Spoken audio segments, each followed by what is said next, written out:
Hola amigos, ¿cómo están ustedes? Un gusto de nuevamente acompañarlos en esta ocasión y dándole seguimiento a la temática que nosotros habíamos iniciado en uno de los segmentos. Vamos a abordar ahora algunos aspectos con los que vamos a ver cómo se traza a partir del Antiguo Testamento la base teológica del fundamento que nosotros vamos a encontrar en el apóstol Pablo y que surge definidamente en la creación. El tópico que nosotros vamos a hablar en esta ocasión lo he titulado Diferencias y similitudes de género en el relato de la creación en Génesis 1 al 3. Las veces que he dialogado este aspecto, y lo he hecho en círculos familiares, me he encontrado con que debemos ser cuidadosos con este punto. Y antes de introducirme directamente en él, debo decirles que lo hago solamente para que el auditorio pueda entender la relación que hay entre el pensamiento del apóstol Pablo en las epístolas a los Corintios, en las epístolas a Timoteo, en la epístola a Tito, en la epístola a los Efesios, donde él va a hablar en el Nuevo Testamento del liderazgo de familia, lo que en inglés se llama headship, y que le estamos llamando aquí en esta presentación el liderazgo de familia, dado que no tenemos en idioma español, por la Real Academia Española, un vocablo único que pueda darle todo ese sentido que nosotros tenemos en la idea de headship, que lo vemos definidamente en la narración de la creación, lo vemos en el Antiguo Testamento, en las tribus de Israel, y lo vemos también en el liderazgo de familia en el Antiguo Testamento y también lo vemos en el Nuevo Testamento. Es decir, la Biblia está en una armónica sintonía en relación con este punto.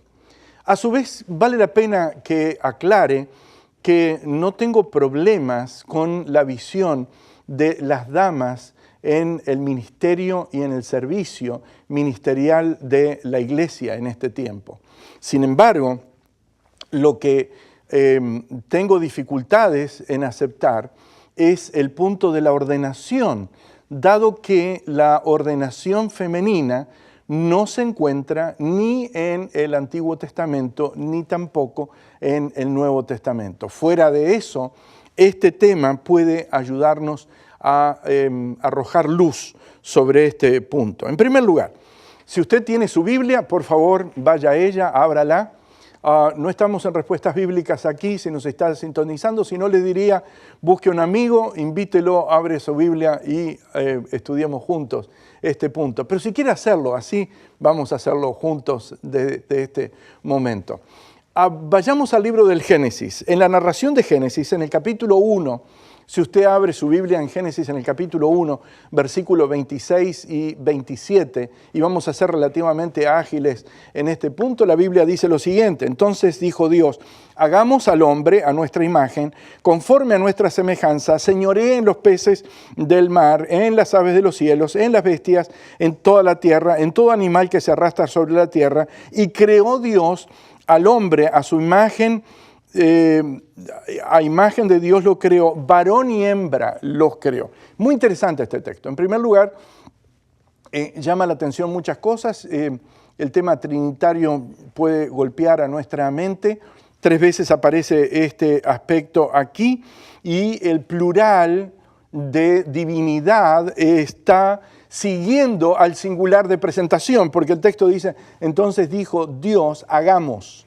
Es decir, presenta a Dios en singular el autor, Moisés en este caso, y luego sigue por el plural, y luego retoma definidamente en una especie de sándwich lingüístico el singular en el siguiente texto, y creó Dios al hombre a su imagen y semejanza. Es decir, encontramos el plural de la persona de Dios seguido del singular y precedido después del plural con otro singular.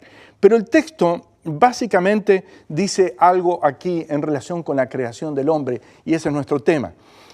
Hombre y mujer, la Biblia dice, fueron creados a imagen de Dios. No hay Ninguna cuestión sobre ese punto, la Biblia es muy clara en Génesis el capítulo 1. En segundo lugar, en Génesis capítulo 1, versículo 28, dice lo siguiente: y los bendijo Dios, y les dijo: fructificad, multiplicaos, llenad la tierra, sojuzgadla, y señoread sobre los peces de la mar, en las aves de los cielos, en todas las bestias que se mueven sobre la tierra. El concepto de Baruch, que es muy importante en la visión hebrea, que de paso era el nombre del escribiente de Jeremías, lo encontramos aquí presente.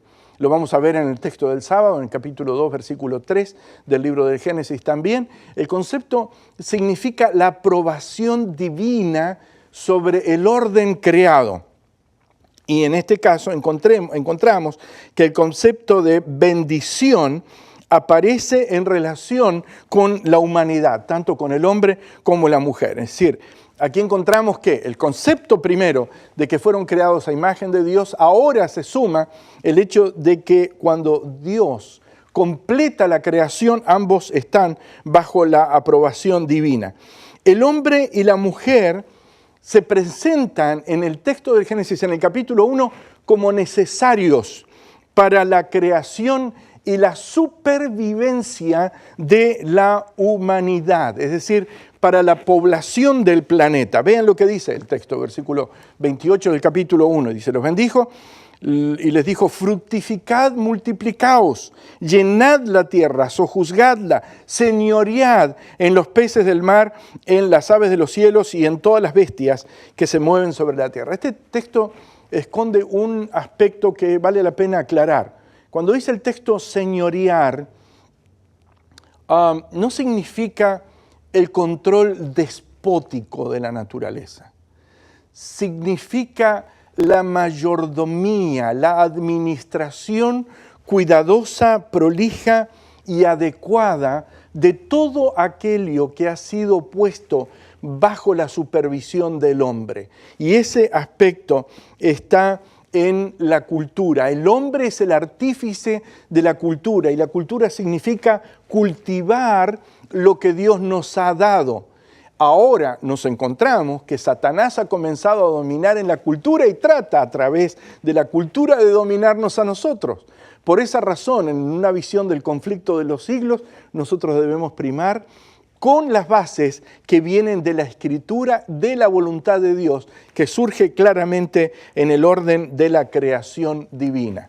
El otro aspecto que nosotros vamos a resaltar ahora lo encontramos prácticamente hacia el final, y es el orden de la creación.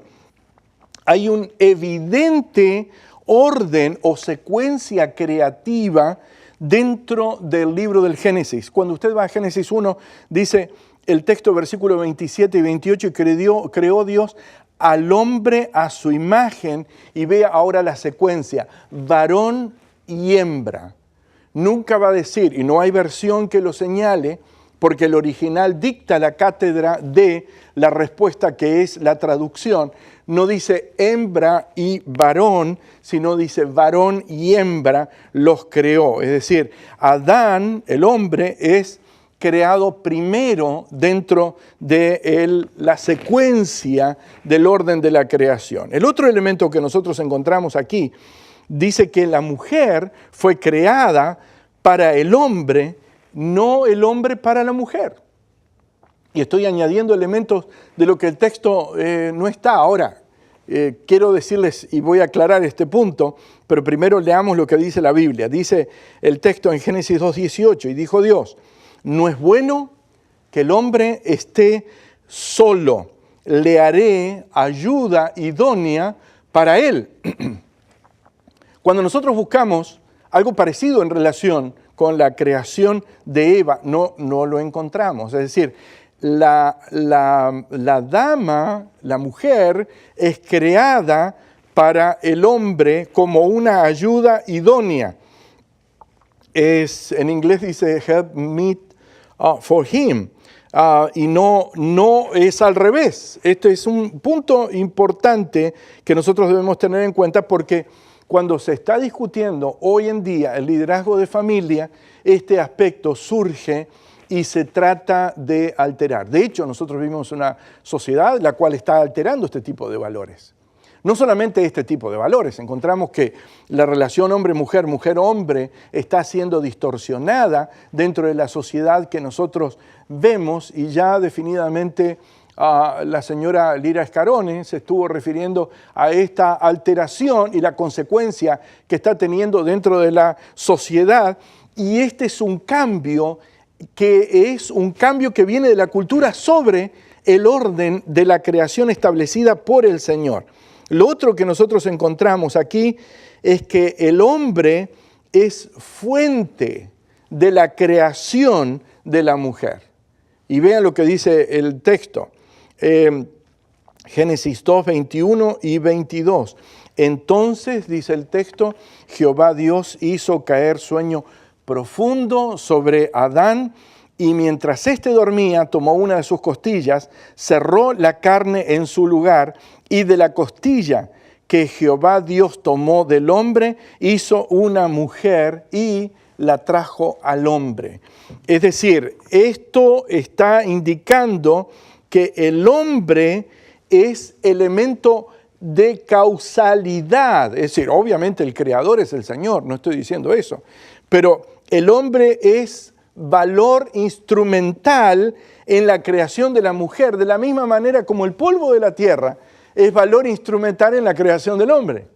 ¿Me siguen lo que estoy diciendo? Es decir, ese aspecto definitivamente está muy claro dentro de la narración de la creación. Y esto es lo que nosotros llamamos similitudes y diferencias dentro del orden de la creación, dentro de esa visión de iguales hechos a la imagen de Dios, complementarios, pero no del todo iguales dentro, ni en secuencia, ni en los elementos que vamos distinguiendo. Lo otro, hay otra observación, que cuando nosotros vamos a las instrucciones que el Señor maneja en el relato de la creación, son interesantes de poder comprender e interactuar de tal manera de poder analizar este punto de una manera adecuada y bíblica. En Génesis 2:16 encontramos el proceso de instrucción y comunicación que se plantea aquí en el texto. Dice el texto, y mandó Jehová Dios al hombre diciendo, de todo árbol del huerto podrás comer. Observen, aquí se presenta un primer mandato, antes de los 10 mandamientos. Es la primera vez que aparece una orden dentro de la narración de la creación, y esta orden está dirigida al hombre, no a la mujer. Le dijo Jehová al hombre, de todo árbol del huerto podrás comer. Esto involucra que se establece una especie de cadena de comandos que comienza con el cielo, al hombre en el hogar y definitivamente al resto, y se extiende dentro de esa visión en el hebreo, en las Sagradas Escrituras, en el Antiguo Testamento. Obviamente, luego de la caída vamos a encontrar que se van a producir muchas alteraciones de estos aspectos, pero definitivamente esto está dentro de la narración de la creación. Lo otro es que Dios se dirige al hombre antes de la caída y luego de la caída de la misma manera. Es decir, ese aspecto de la comunicación divina definitivamente no cambia. La comunicación antes de la caída de Dios al hombre siempre está orientada hacia la persona, en este caso de Adán. Y en el relato de la creación, este es un aspecto muy claro que debemos tener en cuenta sobre este aspecto. Vean, Génesis 2, 16 y 17, mandó Jehová Dios al hombre diciendo, de todo árbol del huerto podrás comer. Y ahora, dice versículo 17, mas del árbol de la ciencia del bien y del mal no comerás, porque el día que de él comieres ciertamente morirás. Es decir, esto es anterior a la caída. Ahora, después de la caída encontramos capítulo 3, versículo 9. Y vean ahora la comunicación. Estamos hablando de este fenómeno que aparece en el libro. Dice, mas Jehová Dios llamó al hombre y le dijo, ¿dónde estás tú? Esto es después de la caída. Es decir, habla de nuevo y se señala que le habla al hombre, Génesis capítulo 3, versículo 19. Es decir, antes de la caída, después de la caída, la manera de interactuar de Dios con el hombre no cambia. Habló con el hombre, le dio la instrucción, luego habla con el hombre, le pregunta, ¿dónde estás?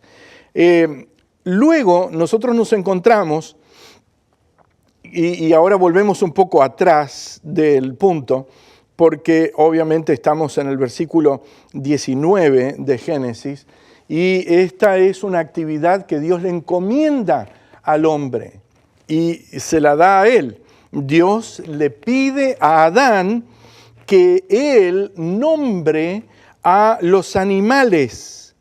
Y en cierto sentido, el nombre significa la definición del carácter de esos animales de acuerdo con la voluntad de Dios. Este es un aspecto muy importante, es una delegación que el Señor le da al hombre. En Génesis 2:19 dice, Jehová Dios formó pues de la tierra toda bestia del campo, toda ave de los cielos, las trajo a Adán para que viese cómo las había de llamar, y todo lo que Adán llamó a los animales vivientes, ese es su nombre.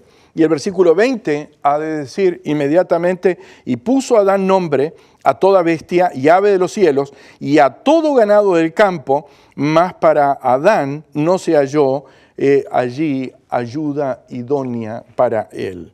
Este es el versículo 20. El otro aspecto, Adán es hecho responsable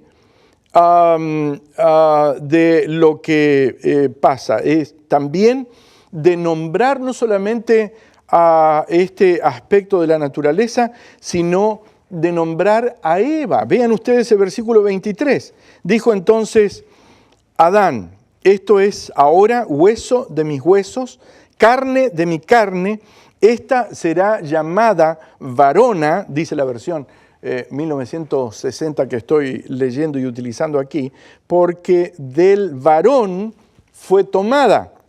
Vean ustedes, este es otro aspecto que nosotros encontramos, y son varios los que hemos ido señalando en este tiempo. Vemos también que la mujer es dependiente del hombre.